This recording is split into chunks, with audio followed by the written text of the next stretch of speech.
Match শেষে Lionel মেসিকে সাংবাদিকদের প্রশ্ন, কেবারদের গোলরক্ষক আজ আপনাকে অনেকগুলো গোল থেকে বঞ্চিত করেছেন। জবাবে মেসি বললেন, এতগুলো চেষ্টার পর আমি কিছুটা হতাশ হয়েছিলাম, কিন্তু আমি একটি গোল পেয়েছি যা খুবই গুরুত্বপূর্ণ ছিল। তারা আমাকে বলেছিল তার বয়স 40 বছর এবং আমি সত্যি বলতে তার পারফরমেন্সে বিস্মিত হয়েছি। সত্যি কি তার বয়স 40? প্রশ্ন ছুড়ে দিলেন লিওনেল মেসি নিজেও। এবং এরপর লিওনেল মেসি বললেন, খেলা শেষে আমি তার কাছে গিয়েছিলাম এবং আমি তাকে অভিনন্দন জানিয়েছি। সে সত্যিই চমকপ্রদ কিবার গোলরক্ষক। এমন খেলোয়াড় 40 বছর বয়সে আমি দেখিনি।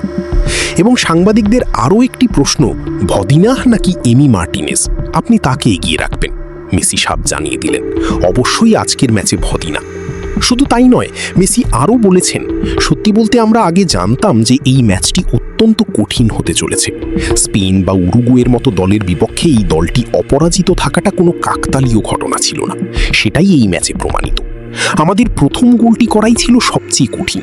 আমরা ভেবেছিলাম এটা আমাদের খেলার নিয়ন্ত্রণ রাখতে এবং আরও শান্তভাবে খেলতে সাহায্য করবে, কিন্তু ঠিক তার উল্টো ঘটনা ঘটেছে আমাদের সঙ্গে।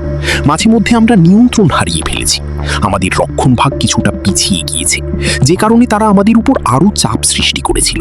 তবে সবচেয়ে বড় স্বস্তির জায়গা হচ্ছে শেষ পর্যন্ত আমরা জিতে গেছি।